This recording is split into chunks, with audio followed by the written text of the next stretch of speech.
But there's a very important book that I'd like to bring to your attention called Fire in the Minds of Men. It's on the origins of the revolutionary faith.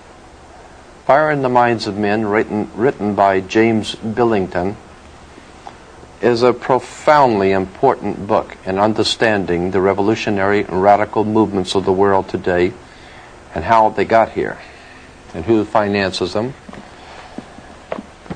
and what they're really all about. I'd like to read to you a couple of paragraphs of importance, I think, in dealing with the occult origins of the organizational arrangements, how the occult organizations throughout the world, secret societies, are organized. In it, on page 87, he says, "The story of the secret societies can never be fully reconstructed, and it has been badly neglected, even avoided, one suspects, because of the evidence that is available repeatedly leads us into territory equally uncongenial to modern historians in the East and the West. In what follows, I shall attempt to show that the modern revolutionary tradition as it came to be internationalized under Napoleon, the Restoration, grew out of occult Freemasonry. That the early organizational ideas originated more from Pythagorean mysticism than from practical experience, and that the real innovators were not so much the political activists as literary intellectuals, on whom German Romantic thought in general and the Bavarian Illuminati in particular exerted great influence." Here he was talking about the organization of the Bavarian Illuminati.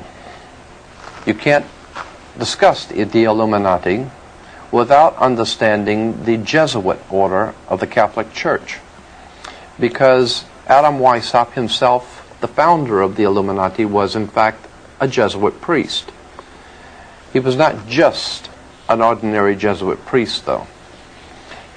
In Bavaria, he continued to support revolutionary radical thinking against the church and has given to the world what has come to be known as the revolutionary tradition. In May 1st, 1776 is when Adam Weishaupt founded this order, and that's why, of course, in Soviet Union and other communist countries, that May 1st is considered to be the important day to all communist revolutionaries, because Adam Weishaupt founded the Illuminati on May 1st. This you will find, as I said, in any encyclopedia. The bait that was laid by Adam Weishaupt for control of peoples was a very old and tried project. It was called democracy, a people's democracy. Adam Weishaupt, like many others before him, understood that democracy has never worked, is not working now, and never will work. Basically because of the reason that people, while they could be and are the power of any government, the people are always the power of a government. And that on the surface, democracy seems to be the best of all possible worlds. Democracy is a very bad form of government because the people can be misled. Because democracy means, it comes from the word demos, meaning mob. A mob in the street is a demos. Demosocracy, ocracy meaning rule. Demosocracy or democracy means mob rule. You might say that true democracy is like 35 whites hanging one black. That's democracy, the rule of the mob. Now when we put it into more Americanized political terms, it's the rule of the people. And while that may sound good in print, the founders of democracy in our modern day form realized that the people can be manipulated into accepting whatever they want the people to accept. Let's go on with this subject of the Illuminati and its symbols. You will find the symbol of this secret society on the back of a $1 bill. On the back of the dollar bill, on the left-hand side, you will see the pyramid with an all-seeing eye, the eye of Horus, the Egyptian god of light, the Egyptian god, God's son. And you will see beneath the pyramid 1776 spelled out in Roman numerals, and the words Anut Kopias over the top of the pyramid. Anut Kopias is translated to mean our enterprise. Anut, our enterprise. Kopias is translated to mean has been crowned with success or is crowned with success. Therefore, Anut Kopias is our enterprise is now a success. And then to find out what enterprise that was a success, as on the bottom of the pyramid, Novus Ordo Seclorium, the new order of the world, the new world order.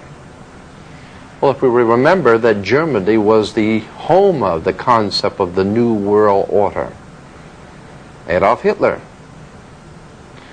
his entire motivation was to establish a new world order. But in order to establish a new world order, you had to destroy the old world order.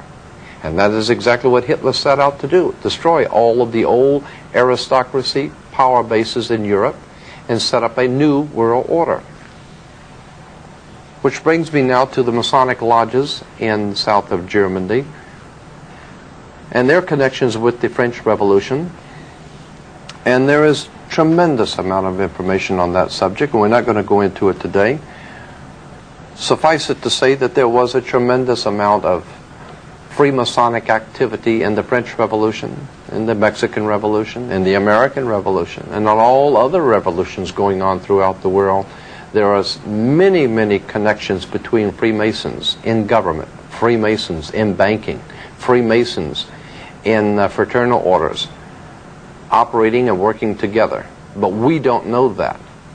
And while our people are going into, at this time, into the Middle East, we're not aware of the fact that what is going on in the Middle East is a war between secret societies, factions, occult movements that we don't know anything about. Has nothing whatsoever to do with oil, has nothing whatsoever to do with a conflict that America should be concerned with. It has to do with some very old and ancient Freemasonic folklore. I'd like to show to you also from this book, I'd like to read to you from Fire in the Minds of Men in the introduction something very interesting and very important as we get into the symbols of the Illuminati and symbols of the Freemasonic orders of the world. On page 6 in the introduction it says, European aristocracy transferred its lighted candles from Christian altars to Masonic lodges. The flame of occult alchemists, which had promised to turn dross into gold, reappeared at the center of new circles, seeking to recreate a golden age. Bavarian Illuminati conspiring against Jesuits, French Philadelphians against Napoleons, Italian charcoal burners against Habsburgs. Always two sides. A reoccurrent model for revolutionaries and early mystics and young Karl Marx and the Russians of Lenin's time was Prometheus, the god who stole fire from the gods for the use of mankind. The Promethean faith of revolutionaries resembles in many respects the general modern belief that science would lead men out of darkness into light. And here's the point. But there was also a more pointed millennial assumption that on the new day that was dawning, the sun would never set. Early during the French Revolution was born, quote, the solar myth of revolution, end quote, suggesting that the sun was rising on a new era in which darkness would vanish forever. This image became implanted at a level of consciousness which simultaneously interpreted something real and produced a new reality.